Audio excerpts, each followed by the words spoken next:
Olá, bom dia e bem-vindos à nossa meditação. Hoje é dia 28 de maio e aqui na França, amanhã, segunda-feira, será um dia feriado, a segunda de Pentecostes. A França é um país laico, ateu, mas aqui se festeja tudo: Páscoa, Ascensão e Pentecostes.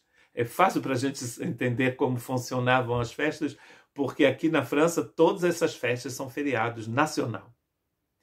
Páscoa é feriado. Quinta-feira da Ascensão é feriado, sempre cai na quinta-feira aqui. E 10 dias depois, a segunda dia de Pentecostes, que é festejado aqui na segunda-feira. A Páscoa também é segunda-feira. Em uma região da França é na sexta. Eu gostaria então de meditar com vocês sobre esta festa de Pentecostes, não é? Porque, inclusive, no Brasil, muita gente diz: nós somos pentecostais. O que quer dizer ser pentecostal? Será que só pessoas que participam de uma determinada denominação são pentecostais? Ou todo crente passa pela experiência de Pentecostes? O que significa isso? Às vezes, é só você ler que você vai entender o que significa. Primeiro a gente vai ler de onde vem a festa de Pentecostes. Ela foi fundada há mais ou menos 1500 anos antes do Novo Testamento, antes da morte de Jesus. E a gente vai ler então um texto de Levítico, capítulo 23, versos 10 a 16. Diga o seguinte aos israelitas: quando vocês entrarem na terra que lhes dou e fizerem colheita, tragam ao sacerdote um feixe do primeiro cereal que colherem. O sacerdote moverá ritualmente o feixe perante o Senhor, para que seja aceito em favor de vocês. Ele o moverá no dia seguinte ao sábado. No dia em que moverem o feixe, vocês oferecerão em holocausto ao Senhor um cordeiro de 1 ano de idade sem defeito. Apresentem também uma oferta de cereal e de 2 jarros da melhor farinha amassada com óleo, oferta ao Senhor preparada no fogo de aroma agradável, e uma oferta derramada de 1 litro de vinho. Vocês não poderão comer pão algum, nem cereal tostado, nem cereal novo, até o dia em que trouxer esta oferta ao Deus de vocês. Este é um decreto perpétuo para as suas gerações, onde quer que morarem. Depois, no verso 15, ele diz: a partir do dia seguinte, ao sábado, o dia em que vocês trarão o feixe da oferta ritualmente movida, contem 7 semanas completas, contem 50 dias, até um dia depois do 7º sábado. Então apresente uma oferta de cereal novo ao Senhor. Aí começa então a festa de Pentecostes. Você é brasileiro, você sabe que penta quer dizer, tem em relação ao 5, né? Pentacampeão. Só que aqui é Pentecostes, né? 50 dias depois. 50 dias depois da Páscoa. É a festa da colheita, na verdade, né? Estamos na primavera, aqui na Europa, no Oriente Médio também é primavera, porque eles estão no mesmo hemisfério que a gente, mas quanto mais você desce, mais a primavera é quente, né? Então, lá na primavera, aqui eles estão começando a plantar o trigo, mas lá eles já tinham o início de uma colheita da primavera. E esta festa ia, então, comemorar esses primeiros feixes que foram colhidos e que foram apresentados ao Senhor. Por que será que Deus escolheu a festa de Pentecostes para derramar o seu Espírito? A gente vai entender no final que isso tudo já é um spoiler, né? Porque tudo isso tem a ver com a colheita. Vai haver uma colheita. E a festa de Pentecostes era a festa da colheita. O tema da minha mensagem, na verdade, é quando Jesus diz: eu vou voltar para vocês. Olha que coisa interessante. E muita gente pensa que Jesus estava falando dos finais dos tempos. Jesus estava falando dos finais dos tempos, porque o Pedro vai chamar o dia de Pentecostes os últimos dias. Olha que interessante. Vamos ler o que Jesus então diz quando ele promete de voltar em João 14 e 15 e 21, para entender se Jesus está falando da volta dele no final de todas as coisas, no dia do juízo final e tudo mais, ou Jesus está falando de uma outra coisa. Vamos ler então João capítulo 14, a partir do verso 15. Se vocês me amam, obedecerão aos meus mandamentos, e eu pedirei ao Pai, e ele lhes dará outro conselheiro, ou outro consolador, ou outro defensor, para estar com vocês para sempre. O Espírito de verdade, o mundo não pode recebê-lo, porque não o vê, nem o conhece. Mas vocês o conhecem, pois ele vive com vocês e estarão com vocês. Não os deixarei órfãos, voltarei para vocês. Voltarei para vocês. Não os deixarei órfãos. Jesus não vai deixar esse povo órfão até morrer e voltar. Já tem 2000 anos que Jesus falou isso. Jesus não está falando aqui dos finais dos tempos. Jesus está falando do que vai acontecer em Pentecostes. Eu vou voltar para vocês. Muito interessante, não é? Não os deixarei órfãos, voltarei para vocês. Dentro de pouco tempo, o mundo não me verá mais. Vocês, porém, me verão, porque eu vivo e vocês também viverão. Naquele dia compreenderão que eu estou em meu Pai, vocês em mim e eu em vocês. Quando é que nós estamos em Cristo e Cristo está em nós? Quando o Espírito Santo vem em nós, claro. Quem tem os meus mandamentos e lhes obedece, este é o que me ama. Aquele que me ama será amado de meu Pai.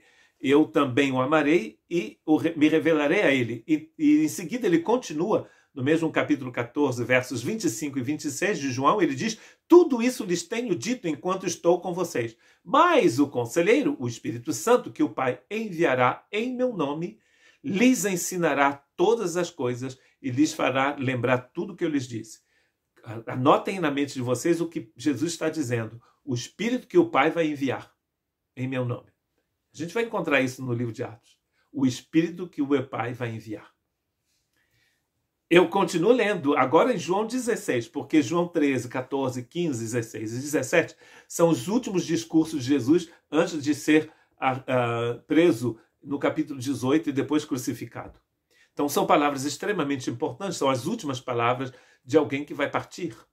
E ele diz no capítulo 16, versos 7 e 8, mas eu lhes afirmo que é para o bem de vocês que eu vou. Se eu não for, o conselheiro não virá para vocês. Mas se eu for, eu o enviarei. Se eu for, eu o enviarei. Quando que Jesus vai enviar? No dia da festa de Pentecostes. Quando ele vier, convencerá o mundo do pecado, da justiça e do juízo. Do pecado, da justiça e do juízo. E ele vai dizer o seguinte, que do juízo, porque o príncipe desse mundo já foi julgado, já está condenado. E ainda em João 16, ele diz, versos 8 a 11, quando ele vier, convencerá o mundo do pecado, da justiça e do juízo.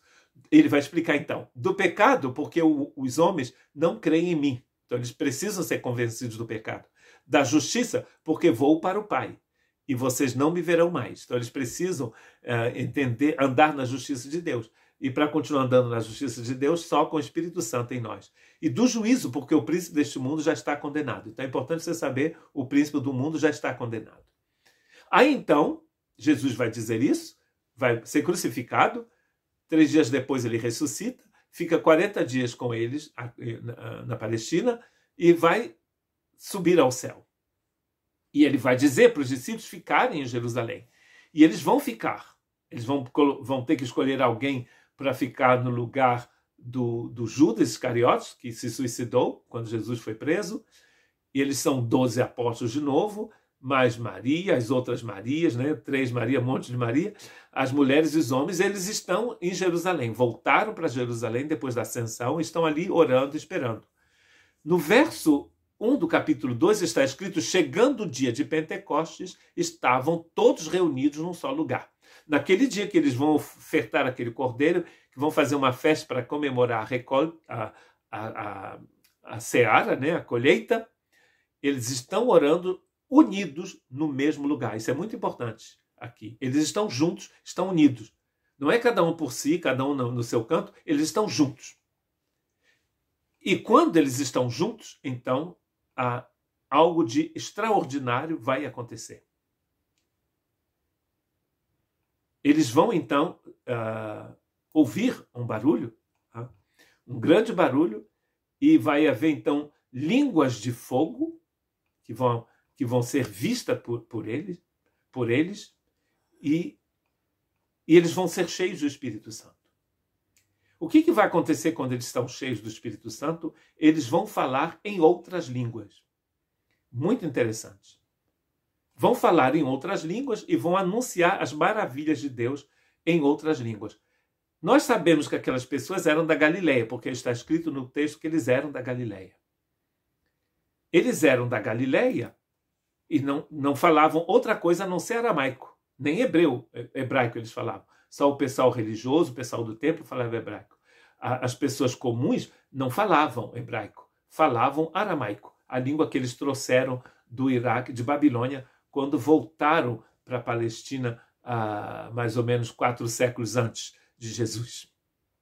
Eles vão falar em outras línguas, cheios do Espírito Santo, e vão falar das maravilhas de Deus. E quem são essas pessoas que estão lá? O texto nos diz que eles estão maravilhados. O verso 4 diz: todos ficaram cheios do Espírito Santo e começaram a falar noutras línguas, conforme o Espírito os capacitava. Nem todo mundo vai crer. Muitos vão crer, no verso 11 diz: tanto judeus como convertidos ao judaísmo, cretenses e árabes, nós os ouvimos declarar as maravilhas de Deus em nossa própria língua. Eles vão falar de coisas que eles não entendiam, porque eles não falavam aquelas línguas. E eu anotei para vocês a lista das línguas que aquele pessoal falou naquele dia. A primeira língua era a língua parta, que é uma língua proto-aramaica. Era uma língua que era o tipo de primeiro aramaico. É um tipo de aramaico primitivo, né, seria.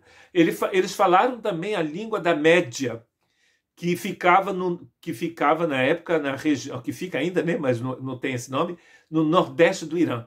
Então, possivelmente uma língua ligada à língua persa, que é uma língua indo-europeia, que não é uma língua semítica como o árabe, o aramaico, o hebraico.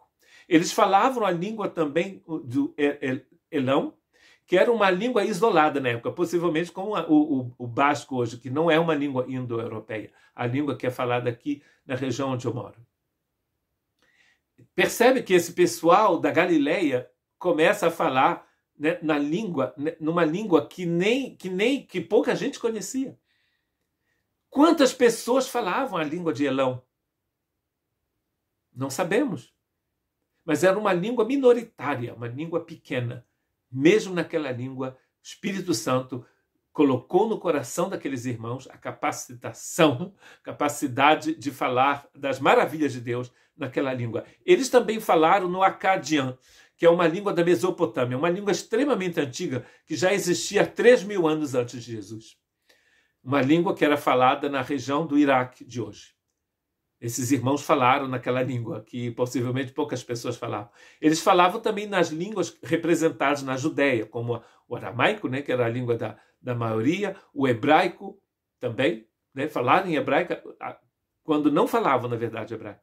Eles falaram a língua da Capadócia, que é, na verdade, um dialeto do grego. Na Capadócia, eles falavam o dialeto do grego. Naquela região, se falava muito grego, né, por causa da influência da Grécia, da Alexandre o Grande, que, inclusive, na Palestina, eles também falavam o grego, que era utilizado como língua do comércio.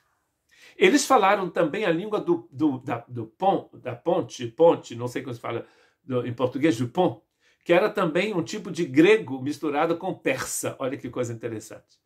Eles falaram o latim das províncias romanas da Ásia, por exemplo, da Turquia, que eram colônias romanas, e eles falavam latim, e era um latim diferente do latim da Europa, do latim de Roma. Eles falaram também o frigian, que era uma língua que já existia há 500 anos antes de Jesus.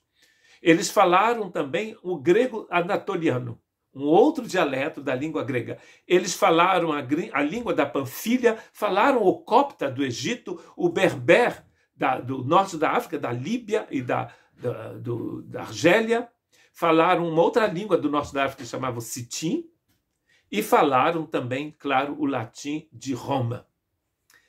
Falaram um outro dialeto do grego, que era o grego de Creta. E, é claro, falaram também o árabe. Então, percebem, você pode anotar, ver na internet todas as línguas que foram representadas ali por aqueles irmãos da Galileia. Percebem? Um grande milagre. Mas ainda não é o maior milagre. O que Pentecostes representa? Representa uma colheita. Então, o maior milagre foi a colheita. Jesus disse para os seus discípulos: eu voltarei para vocês. 10 dias depois, ele voltou através do Espírito Santo. Não só para as pessoas que estavam orando naquele quarto em Jerusalém, mas para pessoas de todo o Império Romano, do norte da África da Ásia, do Extremo Oriente e da Europa. Olha que coisa impressionante. Só não tinha da América do Sul ainda, porque o Espírito Santo se revelou aos índios de uma outra forma. Muitos zombavam, para você ver que milagre não basta, né? Se as pessoas não quiserem receber a vida eterna, mesmo um milagre desse não vai funcionar para eles. Porque eles sabem que essas pessoas não tinham como falar a língua do Elão, uma língua que é extinta agora, mas que mesmo na época já era rara, uma língua completamente isolada, que não fazia parte de nenhuma família de línguas da época. Olha que impressionante, como o Espírito Santo é impressionante, como Deus é maravilhoso. No verso 17 do capítulo 2, Pedro então começa a pregar. E a mensagem de Pedro é uma mensagem muito simples, eu diria. E esta mensagem vai ser repetida aproximadamente 5 vezes no livro de Atos dos Apóstolos. E esta aqui é a parte maior. E ele vai citar o profeta Joel e o Davi. E ele vai dizer, nos últimos dias, diz Deus, derramarei do meu espírito sobre todos os povos. Os seus filhos e suas filhas profetizarão, os jovens terão visões, os velhos terão sonhos. E ele diz que isso são nos últimos dias. Então, os últimos dias começaram na cruz, começaram no dia de Pentecostes. Já estamos nos últimos dias, tem 2000 anos. Então, quando alguém falar com vocês, são os finais dos tempos? Claro que são. Já tem 2000 anos que são os finais dos tempos. Porque o Pedro identificou a profecia de Joel com o que estava acontecendo ali. E ele vai pregar de uma forma simples, como eu disse, não temos tempo de ler todos os textos, mas no verso 23 ele diz: este homem lhes foi entregue no propósito determinado e pré-conhecimento de Deus. E vocês, com a ajuda de homens perversos, o mataram pregando-o na cruz. Ele então está pregando sobre a morte de Jesus. Mas ele está dizendo aqui que a morte de Jesus não foi culpa disso, nem daquilo outro. Foi Deus quem entregou o seu filho como sacrifício. Ele está dizendo foi um propósito determinado e tem a ver com o pré-conhecimento divino. Claro que tem. Deus soberano que decidiu de entregar o seu filho. E ele continua no verso 24, mas Deus o ressuscitou dos mortos, rompendo os laços da morte, porque era impossível que a morte o retivesse. Jesus, no capítulo 14 de João, disse, eu sou a vida eterna. É impossível que a morte possa guardar com ela a vida eterna. Então, a vida eterna ressuscitou. Que coisa maravilhosa. E Pedro continua dizendo, exaltado à direita de Deus, ele recebeu do Pai o Espírito Santo prometido e derramou o que vocês agora veem e ouvem. Olha que interessante. Jesus derrama o seu Espírito.